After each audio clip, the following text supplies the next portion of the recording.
Y si el poder político no tuviera nada que ver con las leyes sino con las finanzas, hoy vamos a desgranar una tesis que le da la vuelta a casi todo lo que damos por sentados sobre el poder. Lo presenta no como una autoridad legal, sino como una especie de capital. Un capital que como cualquier otro puede quebrar y entrar en bancarrota. Vamos a empezar con la pregunta del millón, una que ya se hacía Etienne de la Boétie allá por el siglo XVI. ¿Cómo es posible? ¿Cómo puede ser que millones de personas, con su propia fuerza, su propia voluntad, se sometan a la autoridad de un único gobernante? A ver, las respuestas de siempre ya las conocemos, ¿no? Obedecemos por la ley, porque es lo que toca, por la fuerza, por el miedo a que nos castiguen, o simplemente por costumbre, porque las cosas siempre han sido así y punto. Y es aquí es donde esta idea lo rompe todo. Propone que la obediencia no es una obligación, sino que en realidad es un préstamo. Piénsalo así, es un crédito que cada uno de nosotros le concede al poder, y como cualquier crédito, se puede retirar, en cualquier momento. Este es el kit de la cuestión. Vale, pues vamos a meternos a fondo en el modelo central de esta tesis que redefine por completo la relación entre la ciudadanía y el Estado. Ya no es una relación de súbdito a soberano, sino más bien de prestamista a prestatario.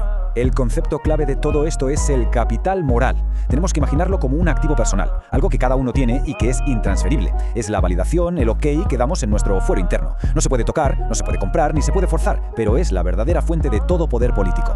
La tesis lo explica con una figura legal que es, la verdad, fascinante: el usufructo. Imagina que el ciudadano es el nudo propietario del poder. Es el dueño real, el que tiene la escritura. Simplemente cede su uso de forma temporal. El gobernante, por otro lado, es el usufructuario. Puede usar ese poder, disfrutar de él, pero no le pertenece. Está operando con capital prestado, y el dueño de ese capital puede cerrar el grifo en cuanto vea que el gestor no está haciendo bien su trabajo. Entonces, la pregunta es obvia. Si la legitimidad es un préstamo que podemos retirar, ¿cómo se las apaña el Estado para que la gente le siga prestando su capital moral sin parar? Dicho de otro modo, ¿cómo se fabrica la obediencia? Pues según esta tesis, el Estado no se sienta a esperar a que le demos ese crédito. No, lo que hace es crear artificialmente su propia demanda. Utiliza lo que llama liturgias seculares para vendernos la idea de que sin él todo sería el caos. Impone cercos dogmáticos controlando el lenguaje para que ni siquiera se nos ocurra pensar en alternativas. Además, parasita los éxitos de órdenes espontáneos, como la economía de mercado, para atribuirse el mérito. Y sobre todo, utiliza la educación pública para grabar a fuego desde niños una verdad oficial, la única forma de ver el mundo. Es que esta cita de la Boétie lo clava. La costumbre es su herramienta más poderosa.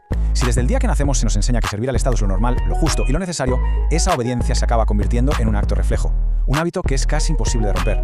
Bien, vamos ahora a la parte más, digamos, dramática. ¿Qué pasa cuando este préstamo de legitimidad se agota? ¿Cómo se produce eso que la tesis llama insolvencia política?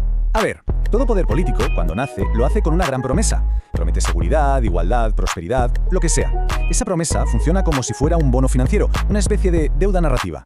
El Estado emite esta deuda para conseguir el capital moral que necesita para empezar a funcionar, o sea, para obtener el poder. Y lo que es muy interesante de esto es que el colapso político no se ve como un accidente, sino como un ciclo totalmente predecible. Primero, se emite la promesa, la deuda narrativa. Luego, hay un auge de confianza. Pero inevitablemente la realidad choca con esa promesa.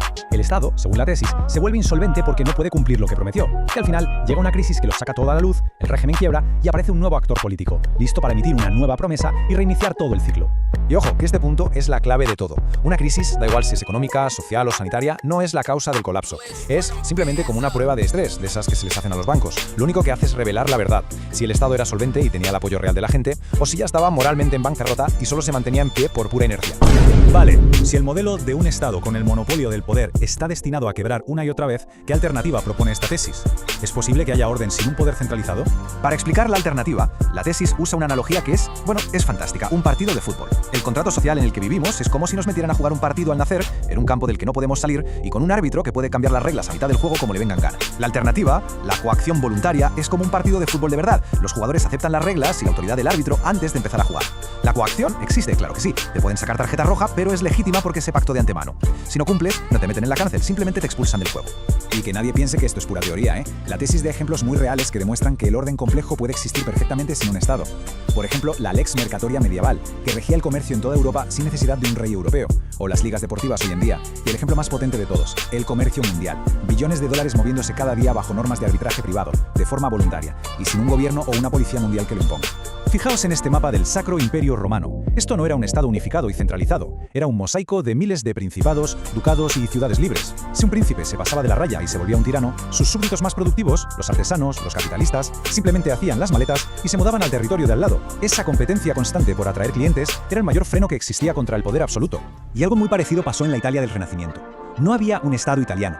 Lo que había era una competencia feroz entre ciudades-estado como Florencia, Venecia o Milán, que luchaban por atraer a los mejores artistas, a los mejores banqueros, a los mejores pensadores. Y esa fragmentación, esa competencia, según argumenta la tesis, no generó caos, generó la mayor explosión de cultura y civilización de la historia moderna. Y con esto llegamos al final, a la idea más provocadora de todas. Según esta tesis, el colapso del modelo actual no es una posibilidad, es una certeza casi matemática. Pero el colapso solo abre una puerta. Lo que venga después, si será un orden basado en la libertad y el acuerdo voluntario o una tiranía todavía peor, eso no está garantizado. Lo que llene ese vacío dependerá de las ideas que estén preparadas y listas para ocuparlo.